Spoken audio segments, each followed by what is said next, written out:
anak-anak, selamat pagi. Assalamualaikum warahmatullahi wabarakatuh. Sebelum memulai pembelajaran hari ini, marilah kita membaca doa bersama. Berdoa dimulai.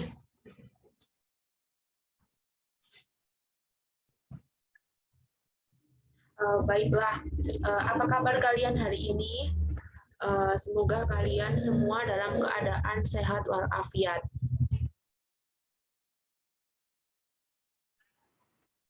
Baiklah, hari ini kita akan mulai pembelajaran pada tema teks pidato persuasif.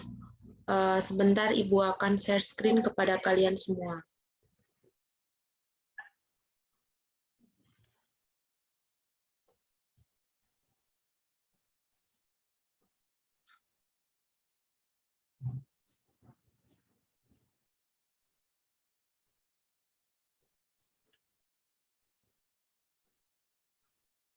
Nah, teks pidato persuasif. Tujuan pembelajaran kita hari ini adalah Ibu akan menjelaskan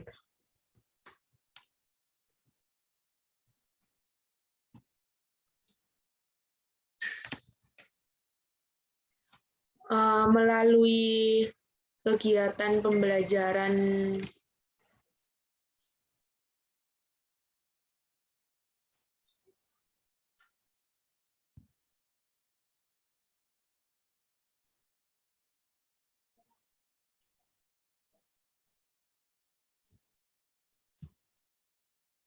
Adapun tujuan dari pembelajaran hari ini, untuk pembelajaran ini, maka kalian dapat, setelah mempelajari ini, kalian dapat mengetahui mengenai gagasan, pikiran, atau arahan dalam pidato mengenai lingkungan hidup, kondisi sosial, dan keragaman budaya secara lisan maupun tertulis.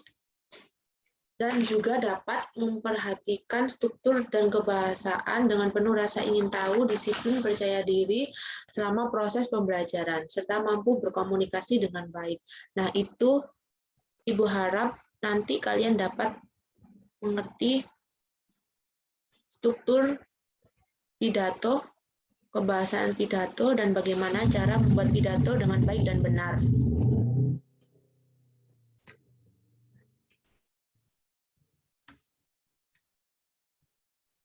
Baik, selanjutnya, apa sih pidato? Pidato merupakan orasi atau kegiatan berbicara untuk menyampaikan suatu hal di depan umum.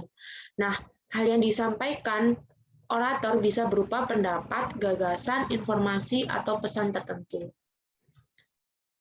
Selanjutnya, pidato akan menarik apabila sang orator atau orang yang ahli dalam berpidato mampu menyampaikan isi pidato dengan 1. Vokal yang jelas dan lantang.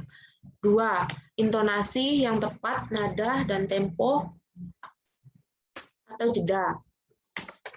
3. Memainkan ekspresi atau roman, kontak mata, dan gestur. Selanjutnya, pidato persuasif. Apa sih pidato persuasif itu?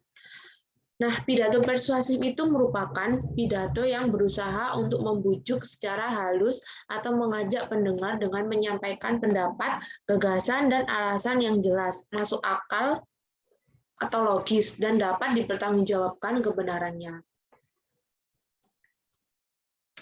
Selanjutnya, dalam membuat pidato tentunya terdapat langkah-langkah untuk menyimpulkan isi teks pidato persuasif. 1. Mendengarkan atau menyimak isi pidato. Kemudian yang kedua, menentukan topik pidato. Yang ketiga, mencatat butir-butir penting dalam pidato. Yang keempat, menyimpulkan gagasan, pandangan, atau pesan dalam pidato.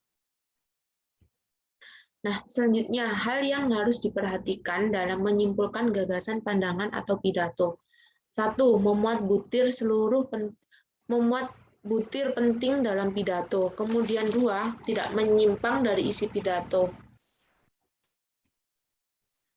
Yang ketiga, bukan ringkasan pidato, tapi penafsiran dengan pendengar terhadap hal yang disampaikan. Jadi, dalam menyimpulkan gagasan pidato, tentunya kita tidak hanya mendengar apa yang disampaikan oleh orator, akan tetapi kita harus menafsirkan dengan cara apa saja hal-hal yang penting yang dalam pidato itu,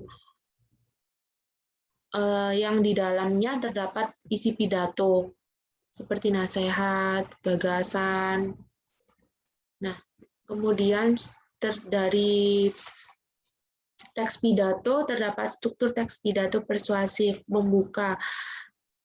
Nah, dalam pembuka tentunya terdapat salam pembuka, ucapan, kemudian terdapat ucapan sapaan penghormatan, dan ucapan rasa syukur.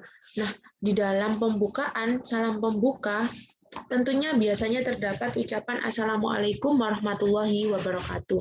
Kemudian, ucapan sapaan penghormatan. Nah, ucapan sapaan penghormatan itu seperti yang di dalam buku paket kelas 9 itu pertama-tama teman-teman yang saya hormati, nah itu merupakan salam penghormatan. Kemudian ada ucapan rasa syukur. Ucapan rasa syukur itu pertama-tama marilah kita panjatkan puji syukur kehadirat Tuhan yang Maha Esa. Nah itu contoh ucapan rasa syukur. Kemudian dalam isi pidato. Nah isi pidato itu terdapat penjelasan mengenai pendapat, gagasan, alasan, atau pesan yang ingin disampaikan. Kemudian terdapat penutup. Penutup biasanya memuat harapan agar gagasan dan pesan yang disampaikan bermanfaat. Permohonan maaf, ucapan terima kasih, dan salam penutup. Nah, untuk yang di penutup, pasti kalian sudah paham. Contoh yang ucapan terima kasih. Saya seperti ini. Atas perhatian teman-teman, saya mengucapkan terima kasih. Dan kemudian ada salam penutup. Wassalamualaikum warahmatullahi wabarakatuh. Seperti itu. Kemudian, ciri kebahasaan teks pidato persuasif. 1. Kalimat aktif. Kalimat aktif.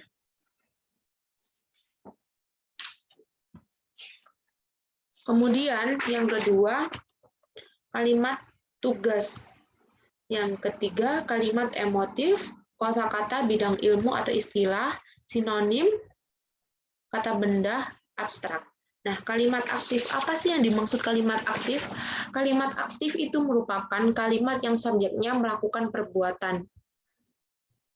Nah, yang dimaksud kalimat aktif itu apa? Nah, kalimat aktif kan kalimat yang melakukan kegiatan. Jadi, ada kalimat yang dimaksud dalam pidato itu, contoh seperti dalam pidato yang di buku paket.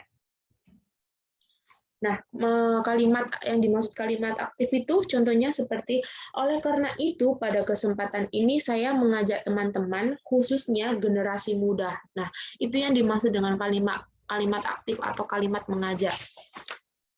Kemudian yang kedua ada kalimat tugas. Apa sih yang dimaksud dengan kalimat tugas? Kalimat tugas adalah satu jenis kata dalam tata bahasa formal yang tidak punya makna melainkan makna gramatikal. Nah, kata tugas itu contohnya kata konjungsi, kata penghubung, kata sambung, contoh atau, dan, serta, dan lain-lain. Nah, itu yang dimaksud kata tugas. Kemudian ada kata-kata emotif. Kata emotif merupakan kata yang berhubungan dengan emosi dan bisa membuat orang tersulut emosi saat mendengarkan atau membacanya. Nah, contohnya itu dalam teks pidato seperti dalam teks diskusi, yaitu percaya, seperti percaya, yakin, rasa kagum, rasa senang. Nah, seperti dalam teks pidato, biasanya kan kita kalau mendengarkan pidato, hati kita tersentuh dari kata-kata yang disampaikan, mengandung nasihat, mengandung apa ya, yang membuat hati kita tersentuh. Nah, seperti itu yang disebut dengan kata emotif. Kemudian yang keempat, kosakata atau bidang ilmu istilah.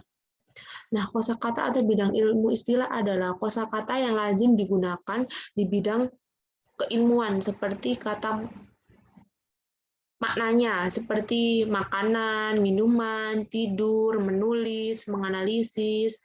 Nah, itu yang disebut dengan kosakata atau istilah. Kemudian ada kata sinonim. Nah, kalian pasti kan tidak asing dengan kata sinonim. Apa sih sinonim dalam KBBI? Sinonim itu makna yang mirip atau bentuk kata lain atau persamaan.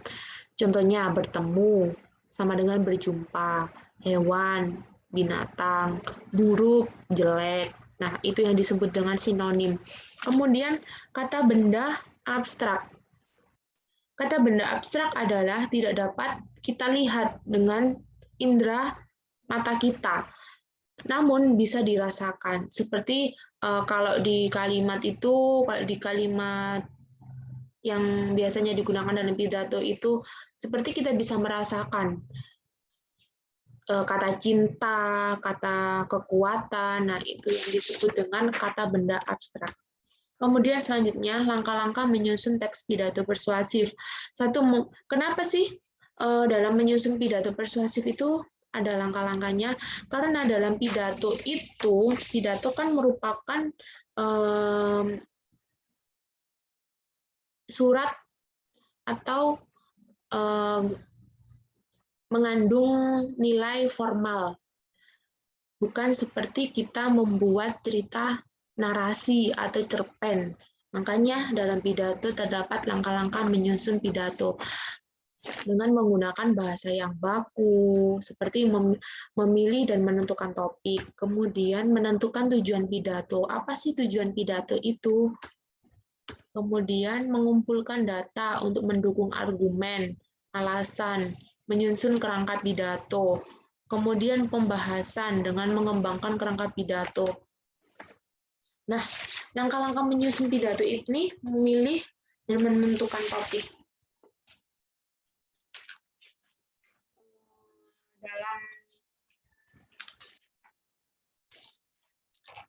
Di dalam buku paket ini kan terdapat kemudian menentukan tujuan pidato. Apa sih tujuan pidato itu? Tujuan pidato itu dapat memberikan informasi kepada pendengar, meyakinkan kepada pendengar, menghibur kepada pendengar, menggerakkan pendengar. Nah, pendengar agar tergerak untuk melakukan apa yang disampaikan pembicara, agar pendengar tersebut yakin, dapat meyakinkan argumen-argumen yang kuat yang disampaikan oleh pembicara. Kemudian dalam mengumpulkan data untuk mendukung argumen, kan adanya argumen tentunya kan terdapat data yang didukung dengan alasan yang jelas agar pendengar yakin dan dapat mempercayai suatu argumen tersebut. Nah, kemudian ini yang terakhir terdapat soal. Kalian anak-anak semua dapat mengerjakan soal, terdapat 2 soal, yaitu satu apa tema pidato persuasif tersebut, seperti yang ini contohnya, contoh teks pidato. Ini kalian bisa melihat contoh teks pidato. Nah, dari teks pidato ini kalian bisa menjawab pertanyaan yang Ibu sediakan. Pertanyaan nomor 1, apa tema pidato persuasif tersebut? Kemudian 2, tentukan struktur teks pidato tersebut dengan menentukan intisarinya. Kemudian tulislah kerangka pidato berdasarkan tema dan tujuan yang telah kamu tetapkan ke dalam tabel di bawah ini. Nah, sekian pembelajaran pada hari ini. Apa perlu ada yang ditanyakan?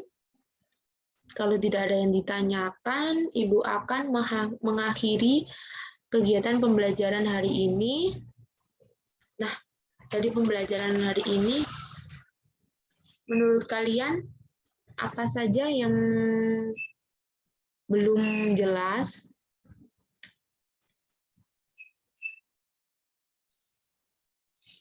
Dari pembelajaran hari ini, kita dapat mengetahui apa sih pidato persuasif itu. Pidato persuasif merupakan pidato yang